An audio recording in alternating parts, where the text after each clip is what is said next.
seulement après, vous prenez le bateau. Donc, débarrassez de tout le caractère matérialiste, en fait. Vous priez, vous êtes dans l'intention. Et donc, dans ce cas-là, c'est relier l'homme au divin. En l'occurrence, il faut choisir un dieu païen.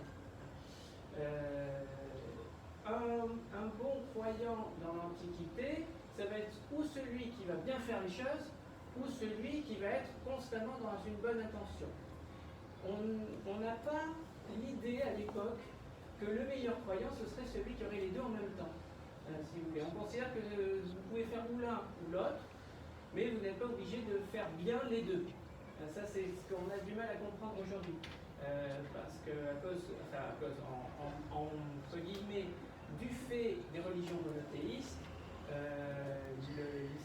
la religion israélite, la religion musulmane et la religion chrétienne, vont vous dire le bon croyant, c'est celui qui est capable d'avoir une bonne intention, mais aussi d'avoir une bonne pratique. Aller régulièrement à la synagogue, à la mosquée ou à l'église pour prier. Alors il faut prier, mais il faut aussi aller dans un endroit. Donc les deux choses sont reliées dans notre vision spirituelle et religieuse. Mais dans l'Antiquité, pas du tout. Il n'y a pas forcément de lien de causalité. Certains font un peu des deux, bien sûr, mais on se spécialise soit dans le côté matériel, soit dans le côté spirituel. C'est ce qui fait que dans l'Antiquité, vous avez pas mal de ceux qu'on appellerait aujourd'hui des athées, mais qui sont en fait des agnostiques. C'est-à-dire des gens qui ne croient pas qu'il y a un dieu Neptune, un dieu Jupiter dans les cieux, mais en revanche, qui considèrent qu'il faut rassembler un certain nombre d'éléments factuels pour être sûr que tout se passe bien. Ils ont un côté un peu matérialiste, si vous voulez. C'est sûr que si je vais chercher du bon bois, je peux faire un bon bateau.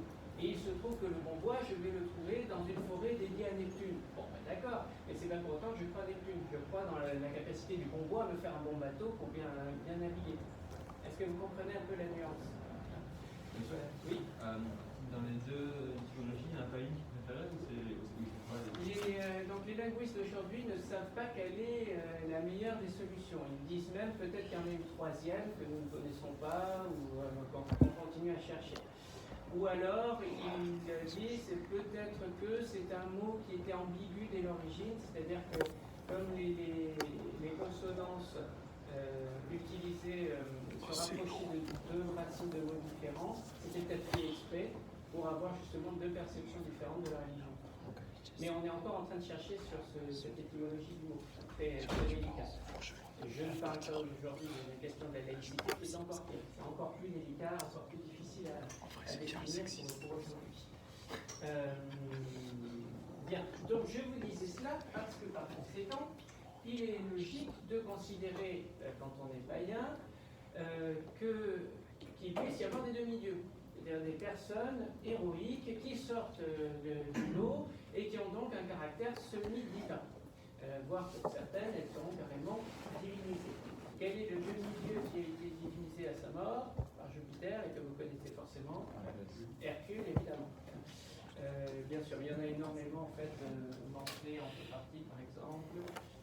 Orphée aussi en fait partie. Castorpheus, etc. Oui. Mais Hercule, je ne sais pas du tout si Disney l'a adapté totalement, mais Hercule, il ne meurt pas quand il est jeune et il devient demi-dieu en mourant jeune parce qu'il arrive sur Terre, c'est ça? Et il est demi-dieu dès qu'il naît, si j'ose dire. Oui, mais il devient Dieu à sa mort. sur Terre, du coup. Voilà. Alors, on est demi-dieu à la conception, puisque l'idée du demi-dieu, c'est qu'il y a un dieu qui s'accouple à une mortelle ou une déesse qui s'accouple à un mortel. D'accord. Donc, voilà, il y a une forme de logique. Et quelle est l'histoire d'Achille? Est-ce que quelqu'un peut me la donner, grosso modo?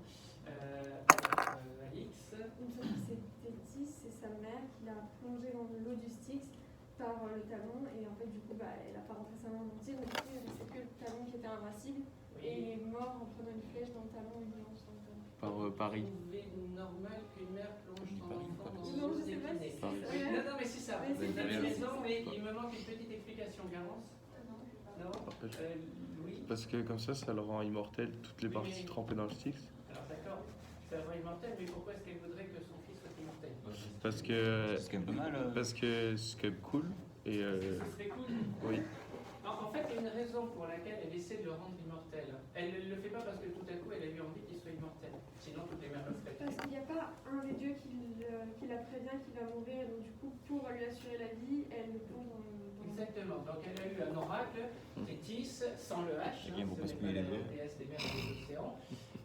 Donc elle a eu un oracle qui lui a dit, ton fils naîtra et il va participer à une guerre extrêmement meurtrière dans laquelle il mourra très rapidement, sauf si tu le préserves en le plongeant dans le Styx, qui lui permettra d'obtenir l'immortalité. Raison pour laquelle il se rend dans le Styx, le fleuve des enfers, comme vous le savez.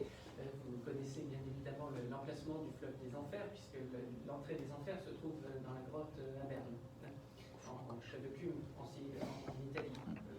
Vous connaissez le lieu des enfers. Vous y êtes rendu déjà. Donc voilà, déjà vous voyez que justement la religion païenne, c'est toujours un mélange de ce qui existe vraiment et de ce que j'imagine trouver. C'est-à-dire qu'il y a un lieu comme ça en Italie qui s'appelle Cume, en l'occurrence c'est un petit village qui s'appelle Cume.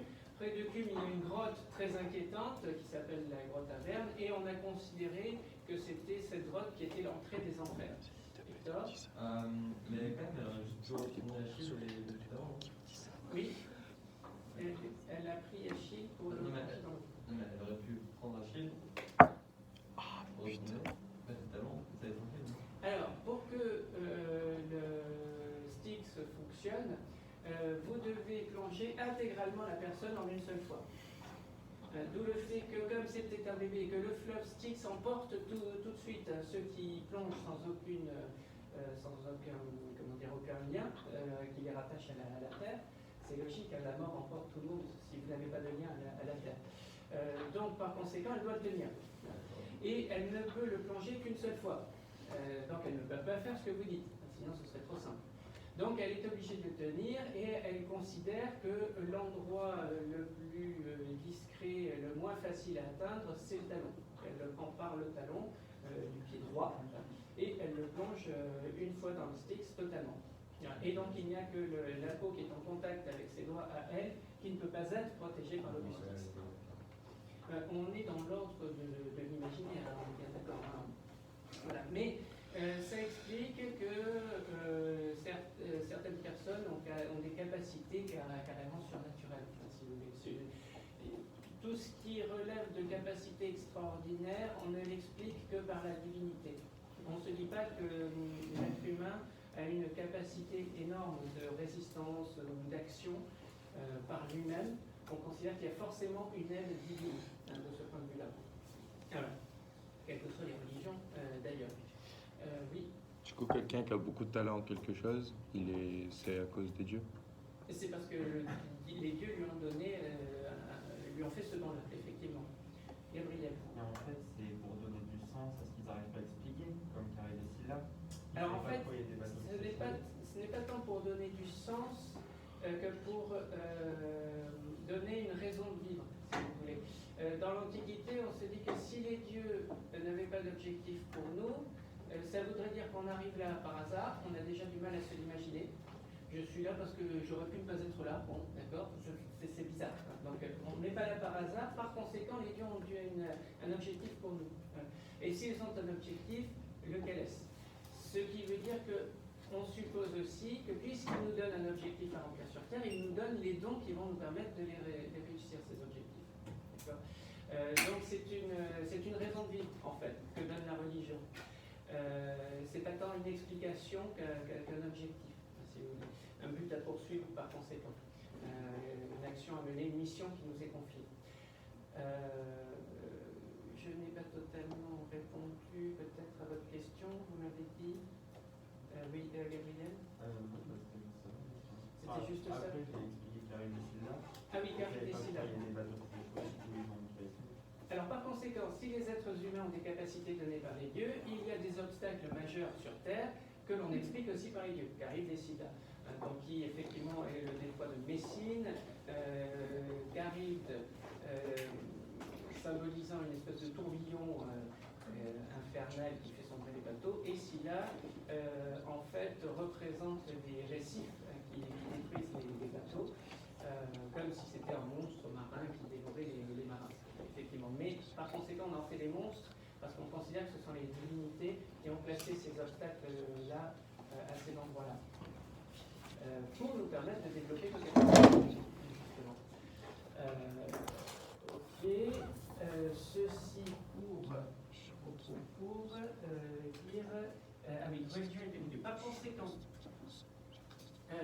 l'Antiquité, on a plusieurs niveaux de conscience, on dirait aujourd'hui.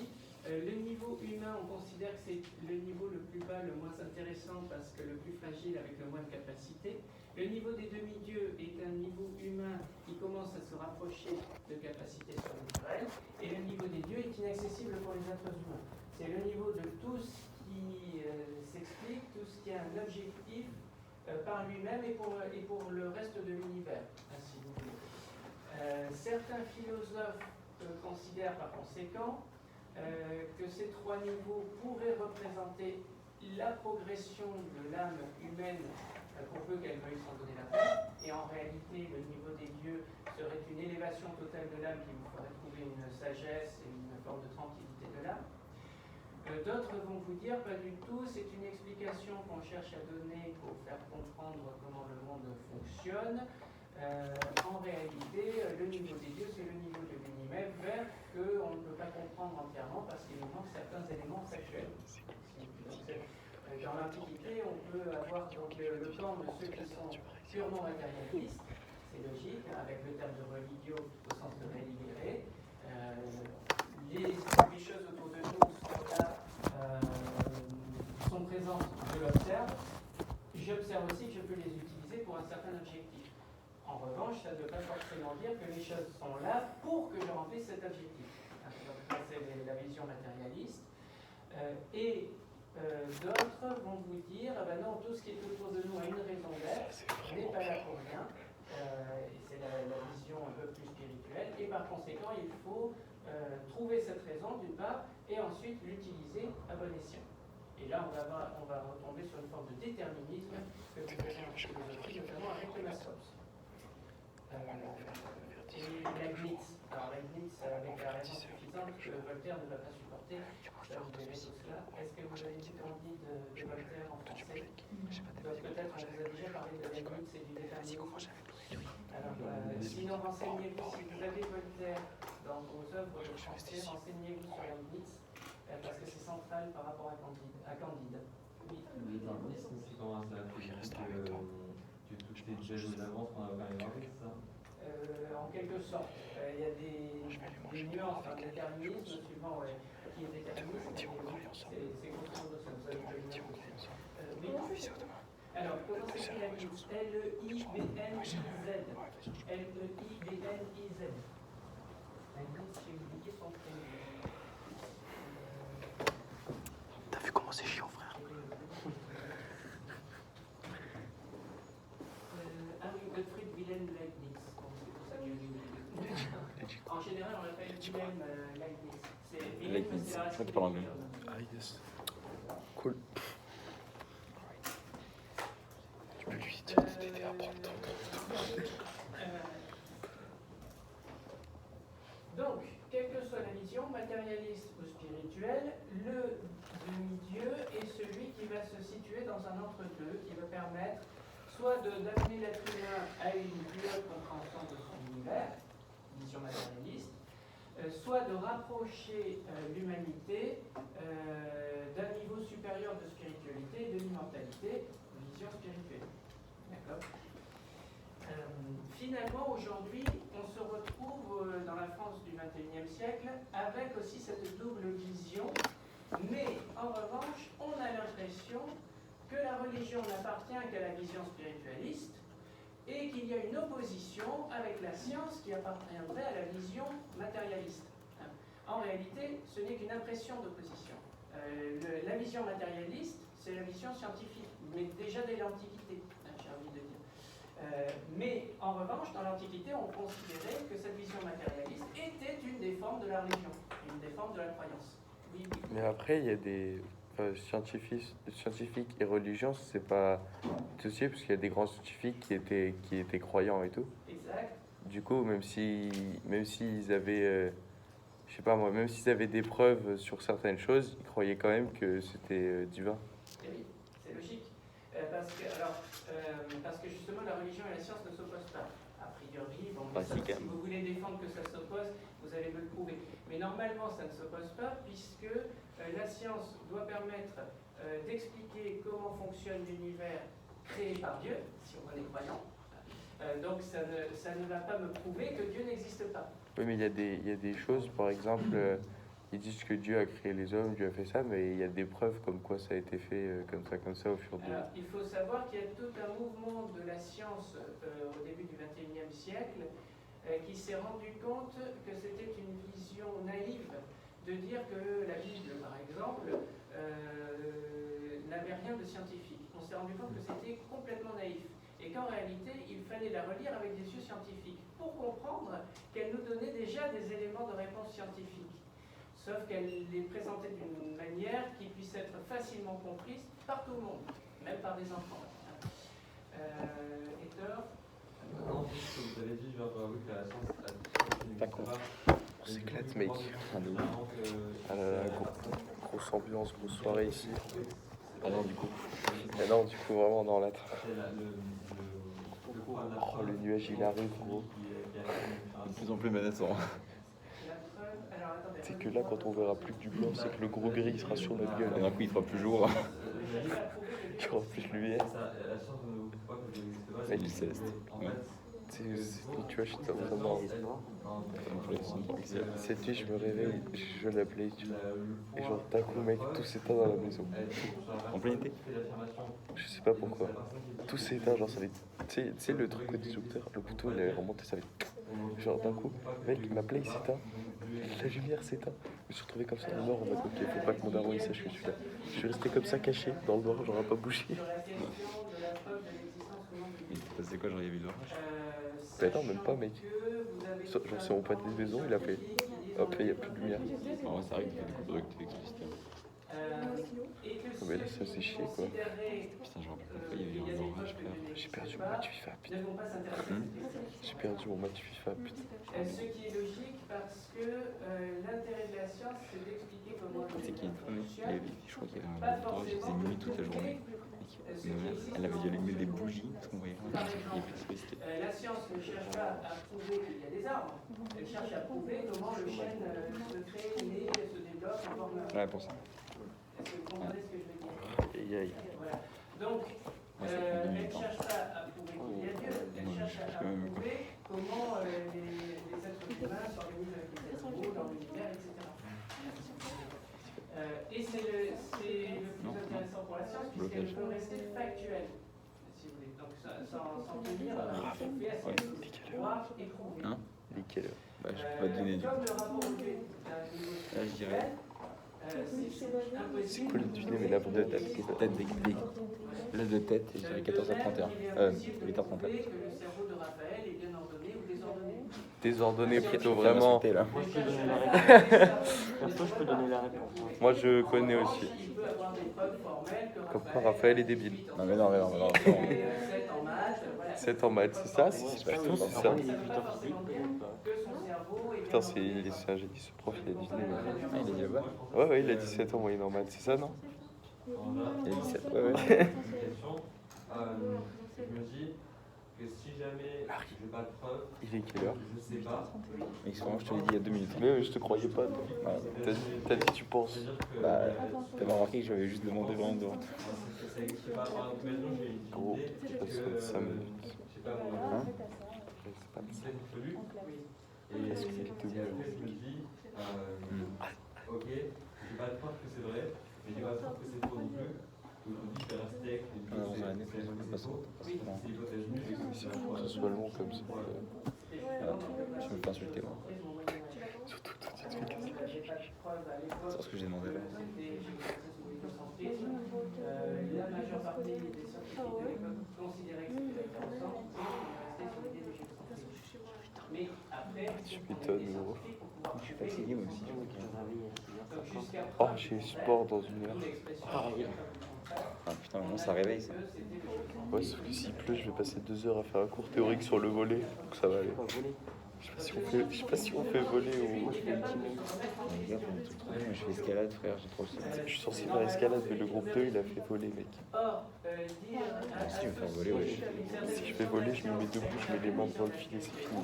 Moi aussi je vais faire voler. Ce n'est pas scientifique en fait, c'est carrément stéréotypé. Escalade, il faut mettre. Escalade, ça pue la merde. Mais quand vous Ça voyez les religions, elles cherchent toujours à Nous, on a fait expliquer le basket l'origine pour du une monde. semaine, c'était trop bien. Ah oui, D'une manière qui est souvent la j'ai même fait basket, dans les religions qui vont trouver beaucoup d'écho chez les personnes. genre le muscu. Et si vous regardez la Genèse, justement, vous constatez qu'est-ce que fait Dieu? Il commence par créer la lumière. Après, il crée l'eau. Et ensuite, il y a des plantes et des êtres vivants. Et quand vous regardez le scientifique, il vous dit pour qu'il y ait de la vie sur Terre, il faut d'abord qu'il y ait de la lumière et de l'eau.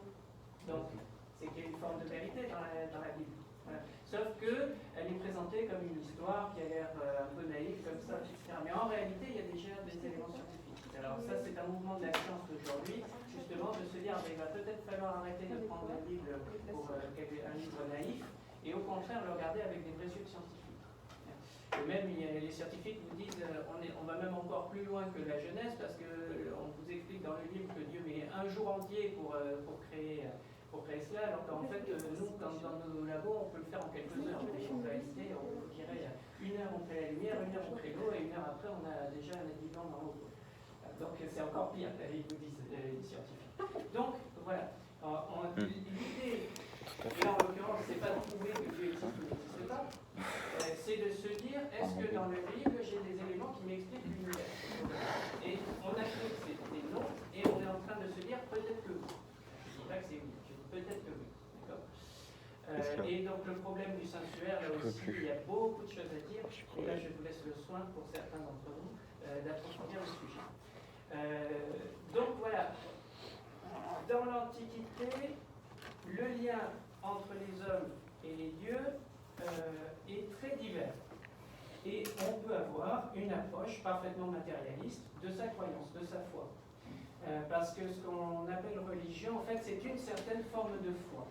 C'est-à-dire une croyance qui est un point commun entre plusieurs personnes à travers le monde. Et qui, en général, est associée soit à l'ouvrage, soit à une pratique. C'est ça la religion, en fait. On considère que la croyance, c'est plus large. Une croyance, c'est une forme de foi qui peut être partagée par plusieurs personnes dans le monde, mais pas forcément. Et en tout cas, qui peut être complètement détachée d'un livre ou d'une pratique. Vous pouvez croire que votre objectif de vie, ce sera par exemple l'amitié. Bon. Et pour autant, vous n'allez pas dire, bon, mais je vais créer le temple de l'amitié. Alors je vais prendre des pierres, puis je vais monter des murs, et ça va être le temple de l'amitié. Vous n'êtes pas obligé. Vous allez en revanche agir dans votre vie en fonction de cet objectif. C'est là où vous allez avoir une action. Mais vous ne vous obligez pas à avoir un culte. Tous les matins, je vais rentrer dans mon temple de l'amitié, je vais prier mon Dieu de l'amitié, etc. Donc vous n'avez pas de culte spécifique. C'est la croyance au sens général. Mais c'est une forme de croyance. Donc la religion est un type de croyance spécifique, si vous voulez, dans les croyances. Et on a tendance, par conséquent, à opposer la science, qui est une des formes de croyance, à la religion, qui est une forme de croyance aussi. C'est complètement inepte, puisque les deux sont une forme de croyance.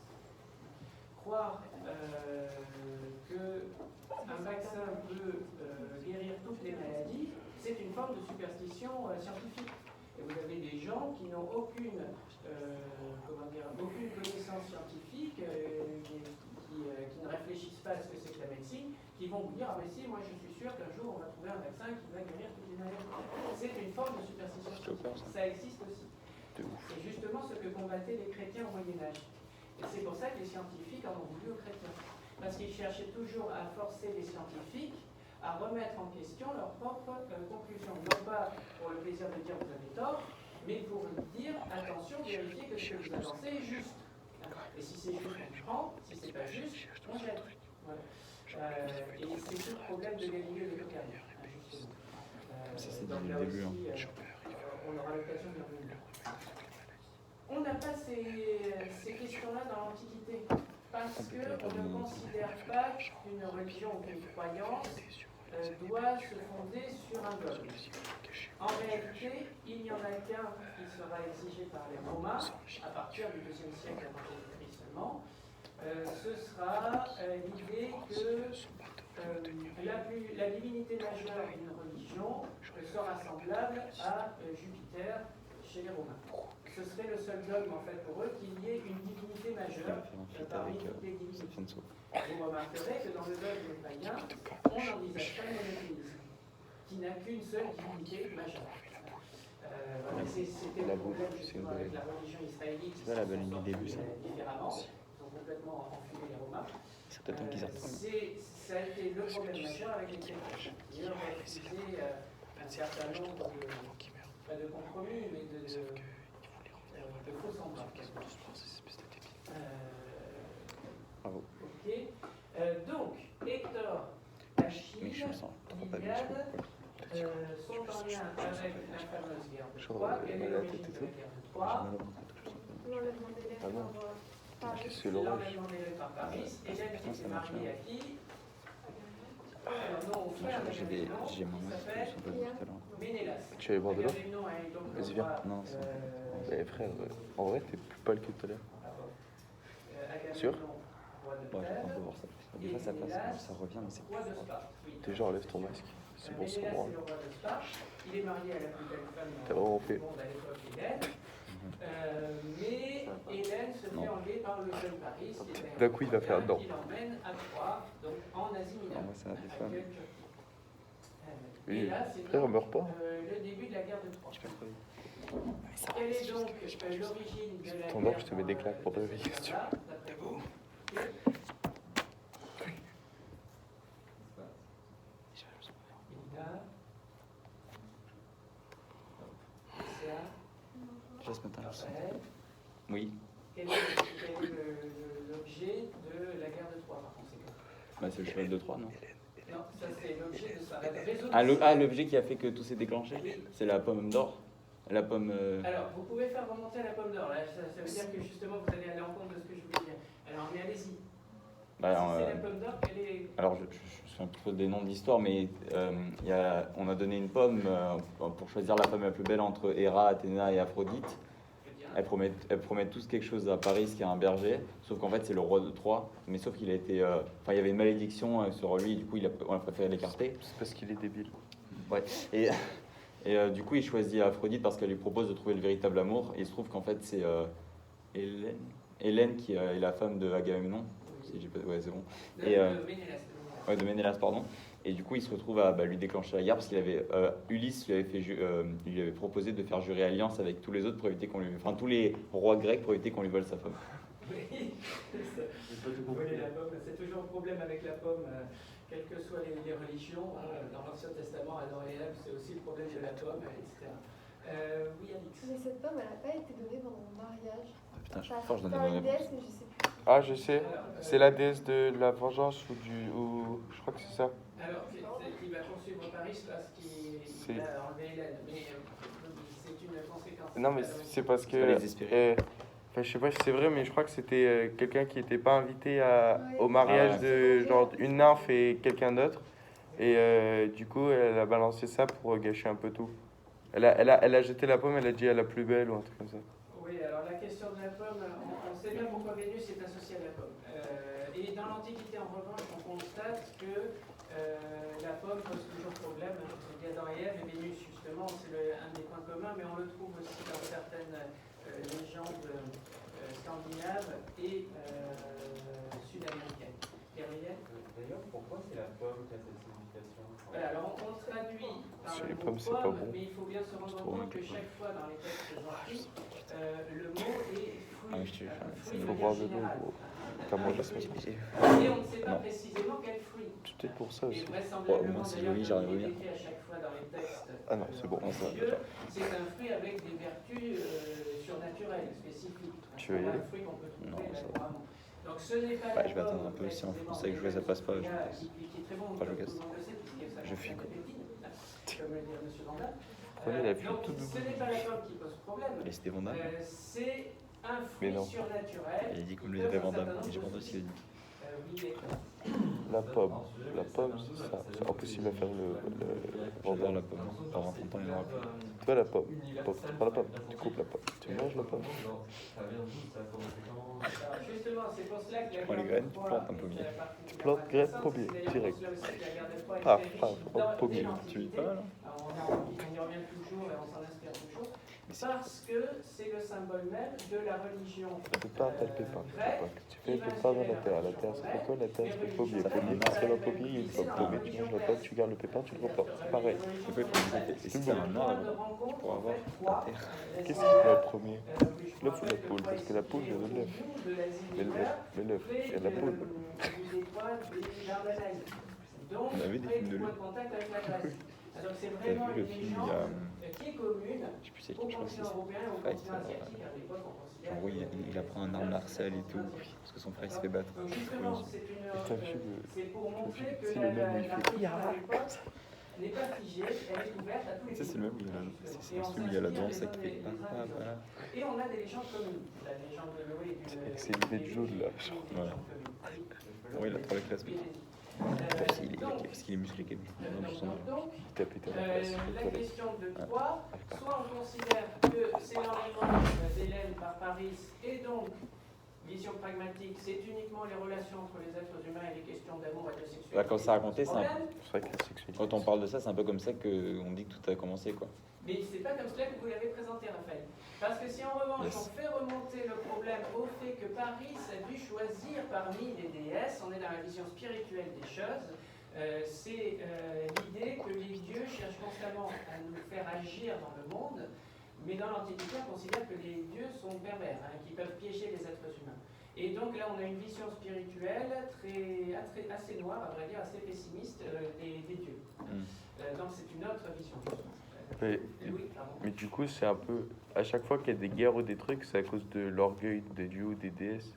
Enfin, là, c'est juste pour savoir qui est la plus belle, ça a mis du bordel. C'est pour cela que certains vont vous dire toutes les guerres sont finalement des guerres de religion, d'une façon ou d'une autre, alors que d'autres vont vous dire non, ce sont souvent des guerres de pouvoir, des questions d'orgueil, La religion, souvent. des guerres Bah, humaines. Après, tous les trucs des croisades et tout, c'était juste parce qu'ils disaient qu'il fallait pas. Enfin, c'était juste pour que telle personne soit chrétien, telle personne soit musulmane et tout. C'était juste pour ça. Il y avait. C'est pas pour ça du tout. Attention aux stéréotypes. Les premières croisades, en tout cas, à l'origine des premières croisades, c'était pour protéger tous les pèlerins, chrétiens, israélites et musulmans, Les lieux de des pèlerinage bandes de pillards qui se disaient musulmans. Les lieux de pèlerinage Et il se trouve que ce sont les chrétiens qui ont formé les premières milices pour protéger les pèlerins, mais de toutes les religions, pas que les chrétiens. Oui. Raphaël. Non, je dis c'est pour protéger, enfin, c'était pour protéger les lieux de pèlerinage, quoi. Les pèlerinages, exactement, puisque Jérusalem était une cité liée aux 3 religions monothéistes principales de l'époque. Donc tous les croyants allaient se rendre à Jérusalem, chrétiens, israélites et musulmans, sauf qu'à un moment donné de l'histoire, il y a eu des groupes, des bandes armées qui attaquaient, qui violaient, qui tuaient, qui pillaient. Et donc il a fallu protéger tous les pèlerins. De l'époque. Et les chrétiens ont bien dit qu'ils protégeaient tous les pèlerins. D'accord. Les musulmans allaient demander d'ailleurs au pape de l'aide quand ils voulaient faire leur pèlerinage à Jérusalem. D'accord. Donc là aussi, on a une vision des croisades un peu trop stéréotypée. Donc ça n'est pas du tout une question de religion, c'est une question là vraiment de politique. Hein. Ouais, la religion, souvent prétexte. Hein. Bon, après, il y a eu d'autres croisades où là, on était d'accord sur des plans d'opposition de religion, mais pas l'origine. Tu vois, la guerre, c'est quoi? Les guerres, c'est les épées. Les épées, tu bats avec les épées, tu meurs. Tu meurs, tu fais quoi? Tu vas au ciel, c'est fini. J'ai mis religion au singulier parce que justement, dans l'Antiquité, on va Je toujours peux faire avoir vendable tout le temps. ce souci de se dire finalement, on rencontre plusieurs types de croyances Tu fais bien. liées à différents types de cultes, ce qui semble dire qu'il y a plusieurs sortes de religions. Et on va commencer à se dire cela. Elles sont... Mais en revanche, J'ai des trucs de boules, en fait. de milieu pluriel Je sais à pas, l'idée de mais- polythéisme. On constate que toutes les religions sont polythéistes. Et là, ils se trompaient évidemment. Ils avaient du mal Ouais, avec c'est un peu mieux, là. la religion israélite, ils ne comprenaient pas. Ça va pas mieux ou ça va un peu mieux? Ça va un peu mieux. D'accord. C'est mon Vandame qui t'a soigné. Donc, dans la leçon d'aujourd'hui, Vandame. Pas de problème. Problème, maladie, médicaments, plus de maladie. dans l'Antiquité, on fait essentiellement le distinguo entre. Dans l'Antiquité, on fait essentiellement le distinguo Écris, mec. entre. D-I-S-T-I-N-G-U-O. Distinguo. En latin, je sépare pour observer. C'est le début de la science. Ça va donner le mot du Écris distinguo. bien, mec. C'est vrai? Moi aussi, j'écris bien. Donc, dans l'Antiquité, on fait le distinguo. C'est pas écrit, c'est pour ça que tu peux dire que oui. Oui. Oh, je sais plus Une écrire. Ça vision fait trop longtemps. matérialiste de la religion Mec, ça fait bizarre. et une vision spirituelle. On fait le distinguo entre une vision matérialiste de la religion et une vision spirituelle. Point.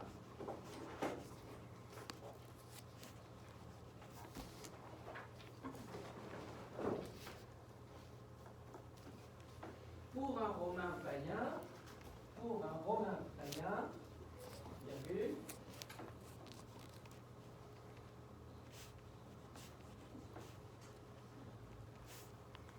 le bon croyant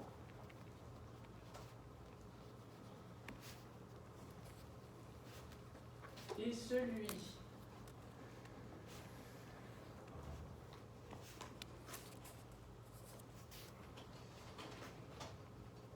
soit qui prie régulièrement,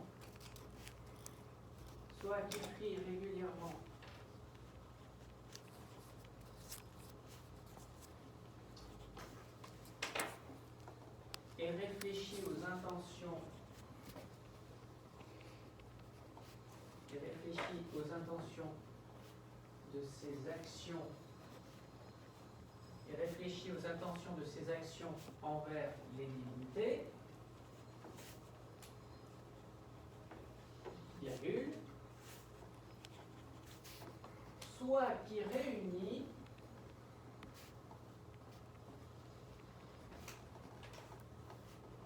tous les éléments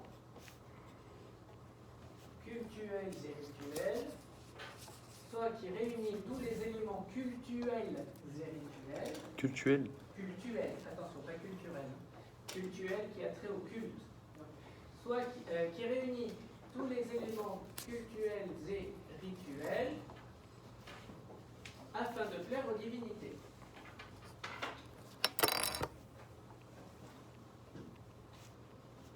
Point.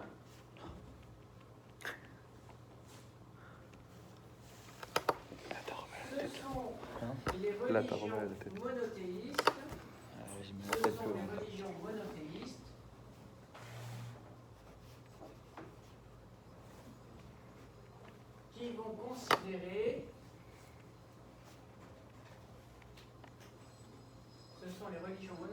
qui vont considérer, qu'un bon croyant doit faire les deux. Un bon croyant doit faire les deux.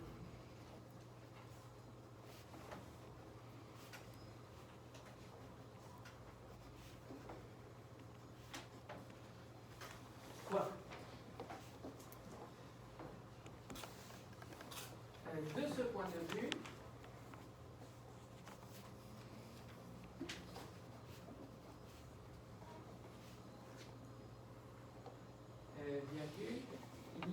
virgule,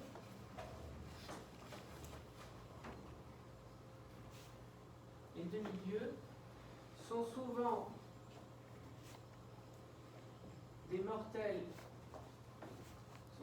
des êtres mortels, si vous préférez accorder, donc sont souvent des êtres mortels aux capacités surnaturelles.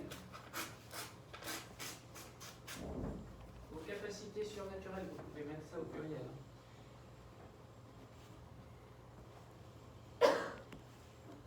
Mais avec une vision matérialiste de la religion,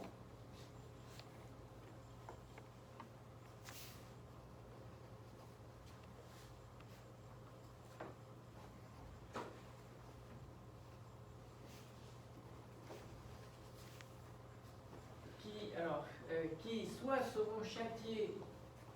seront châtiés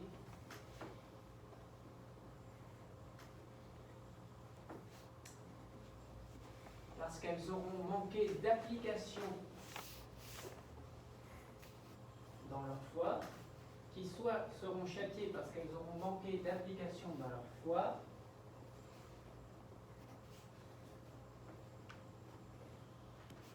D'implication. d'application, A-P-P-L-I, d'application dans leur foi, soit seront divinisés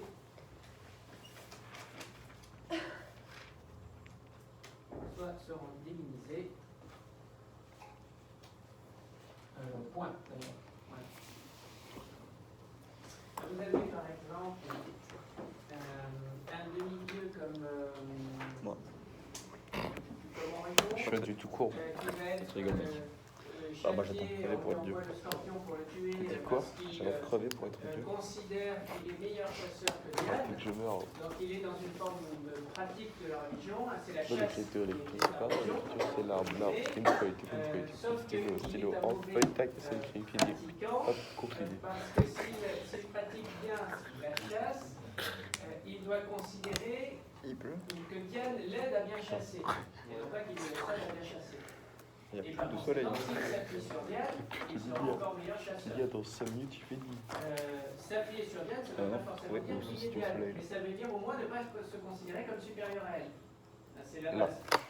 C'est la question de Au l'ordre. hasard, mais Donc il est châtié, le c'est scorpion combien est de temps? tué. 40 minutes. Malgré tout, Mais quelle heure? Orion sera divisé par Jupiter parce que Diane a piqué J'ai pas le droit, c'est long. de ce mortel de ce Je vais pas regarder ton téléphone, qu'est-ce que c'est? Elle Ok, ne peut pas il y aura un s'empêcher jeu. de la chasse. Et on a sinon un Hercule, alors, pour lequel il ne faut pas prendre modèle dans sa relation avec les femmes, parce que là c'est catastrophique. Mais justement, ce qui c'est bien, intéresse ça. l'Antiquité, vous voyez bien, c'est pas la question d'agir déjà selon des critères sociaux Là, je reconnus, pense qu'il va te regarder là. des critères moraux qu'on reconnaît aujourd'hui, puisque Hercule couchait avec toutes Quelle les vidéo? rencontrées. C'est en revanche Ah non, non, elle va jamais son t'ouvrir. rapport Si, si. à la divinité. T'as intérêt à t'ouvrir Hercule le- ne s'est jamais Si, si, dit t'inquiète, avec supérieur à Parce qu'il y a des n'importe bonnes quel vannes. autre dieu, Ah, au franchement, contraire c'est- même, il sais pas si- faisait toujours remarquer qu'il Je sais pas si n'était on qu'un entendra avant dieu. même, mais c'est pas mal.